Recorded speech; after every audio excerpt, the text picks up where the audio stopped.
Praise the lord. ప్రియమైన వీక్షకులకు మన ప్రభువైన యేసుక్రీస్తు నామమున శుభములు. ఈ రోజున ఖమ్మం జిల్లా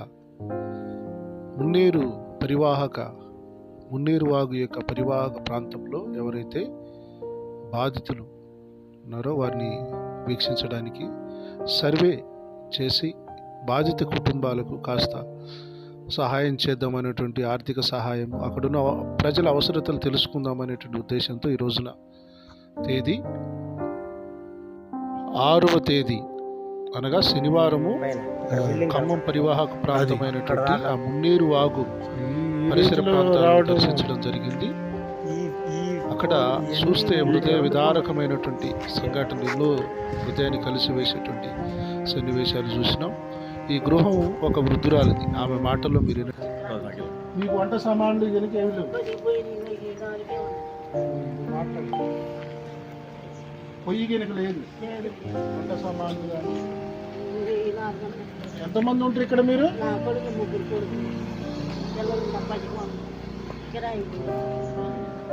నువ్వు ఇల్లు చూసుకుంటూ ఇట్టుంటాను హాయిగా.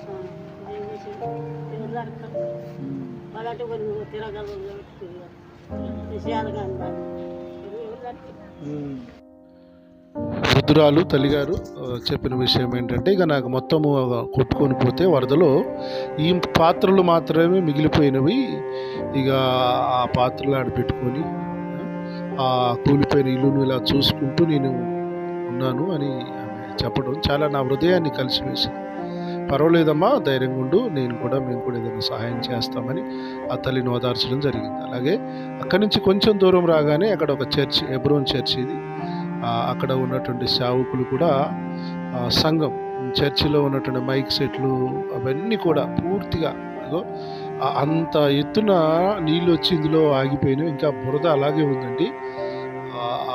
ఉన్న కొద్దిసేపు కూడా చాలా భయంకరమైనటువంటి కంపు వాసన, ఆ కంపు బురద మొత్తం కూడా చూడండి ఎంత ఎత్తున నీళ్లు ఆగినవో. మీరు చూస్తే మీకే అర్థమవుతుంది.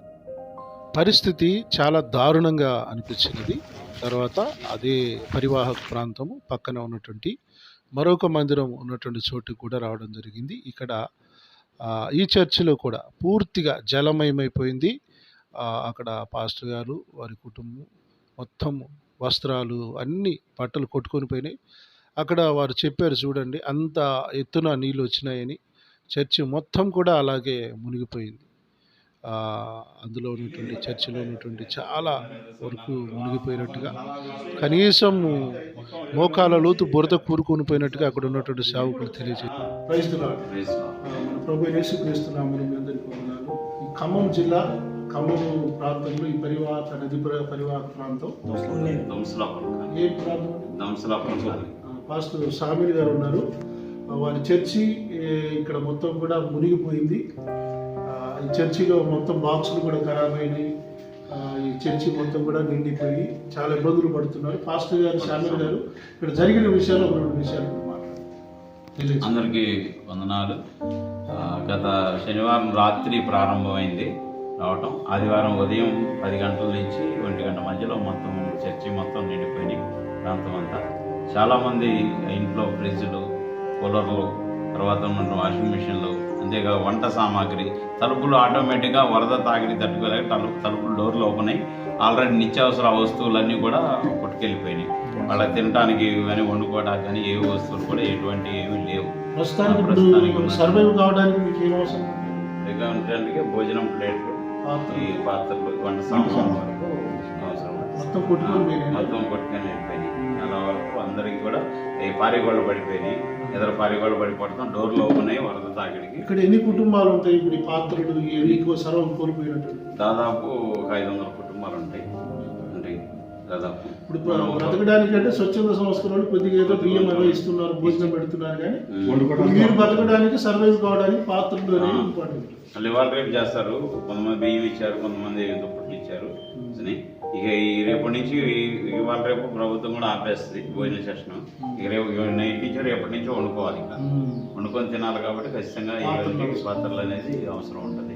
అది మీరందరూ కూడా మన ఖమ్మం పరివాహక ప్రాంతం, ఇక్కడ వరద బాధితులు ఉన్నటువంటి మన క్రైస్తవ సహోదరులు, దేవుని సేవకులు చాలామంది ఇబ్బందులు పడుతున్నారు. వాళ్ళు ఏమంటున్నారంటే ప్రస్తుతానికి గవర్నమెంట్ వాళ్ళు ఉదయం సాయంత్రం ఏదో మాకు అన్నం పెడుతున్నారు, బాగానే ఉంది కానీ ఇక ఇప్పుడు మేము సర్వైవ్ కావాలంటే మాకు పాత్రలు అవసరమని 200 కుటుంబాలు 300 కుటుంబాలు ఏం చెప్పారు. వారి కొరకు మనం ప్రార్థన చేద్దాం, అవసరమైతే వారికి సహాయం కూడా చేయడానికి ప్రయత్నించాలి. Thank you. అందరికీ వందనాలు. పాస్టర్ గారు ధైర్యంగా ఉండండి. దేవుని చిత్తం అయితే 2-3 రోజులలోనే మనం కలుస్తున్నాం ప్రభు చిత్తం అయితే. Thank you. చూడండి ప్రియమైనటువంటి వాళ్ళరా, వరద వచ్చినప్పుడు వారి ఇంట్లో ఉన్నటువంటి బీరువాలో ఉన్నటువంటి బట్టలు, అక్కడ ఉన్నటువంటి ఆ గదులలో ఉన్నటువంటి కుర్చీలు, మంచాలు మొత్తం కొట్టుకొని పోయినట్టుగా దైవ సేవకులు అక్కడ పాస్టర్ గారు చెప్పారు. ఇదే మున్నేరు వాగంటే ఇదేనండి. దీన్ని మున్నేరు వాగంటారు. ఇదే ప్రవహించి మొత్తం కొట్టుకొని అందరినీ ఎన్నో విధాలుగా ఆస్తి నష్టం అండి, ప్రాణ నష్టం జరగలేదు దేవుని దయ వల్ల. చూడండి ఎంతోమంది వస్తువులు, బట్టలు అన్నీ కొట్టుకొని పోయినాయి. నేను ఈ మున్నేరు వాగులో నేను వెళ్ళినప్పుడు అక్కడ ఒకటి అబ్జర్వ్ చేశాను. అదే వాగులో పక్కన ఒక ఆధార్ కార్డు కూడా నాకు కనిపించింది. అక్కడ చూశాను నేను, ఎవరిదా అని ఏంటా అని చూస్తే అదే ఆధార్ కార్డు. అలాగూ చాలామంది వస్తువులు కొట్టుకొని పోయినాయట. ఆధార్ కార్డు ఎవరిదో కాదు, ఆ పాస్టర్ గారిది అని చెప్పారు, ఆ శామ్యుల్ గారిది. సో అలా ఆ బట్టలు కూడా వారి అయినట. అవి అలా అలా కొట్టుకొని పోయినాయి. సో ఇలా చూడండి, సౌండ్ బాక్సులు కూడా ఇలా ఖరాబ్ అయిపోయినాయి. ఆ తర్వాత అక్కడ ఉన్నటువంటి స్థానిక కొంతమంది స్త్రీలతోటి మాట్లాడి వాళ్ళ యోగక్షేమాలు తెలుసుకోవడం జరిగింది. అక్కడ బండ్లు చూడండి, బండ్లు మొత్తం కూడా నీళ్లు వరదలో మునిగిపోయి అలా అయిపోయింది. తర్వాత చూసుకుంటూ మేము ఇంకా ఆ చుట్టూ పరిసర ప్రాంతాలలో సంచరించడం జరిగింది. అక్కడికి వెళ్ళి ఎన్నో విషయాలు తెలుసుకోవడం జరిగింది. అక్కడ స్థానికంగా ఉన్నటువంటి స్త్రీలు ఏం జరిగిందో ఆ రాత్రి కాలంలో వారు చెప్తున్నప్పుడు నా హృదయం చాలా సలించి వేసింది. అలాగే మేము వెళ్తుండగా దారిలో అలా గోడలు కూలిపోయినవి. రెండోది అవన్నీ కూడా రైస్ అండి, బియ్యం తడిసి చూడండి ఇంట్లో మొత్తం పరుపులు అవన్నీ కూడా బయట పారేశారు.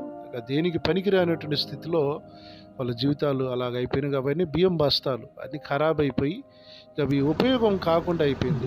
అలా పారేశారు. సో మేము వెళ్తూ ఉంటే మన రోడ్లన్నీ కూడా బురదమయంగా ఉన్నవి. సో ప్రకృతి విపత్తుకు ఎవరైనా అతిథులే కదా.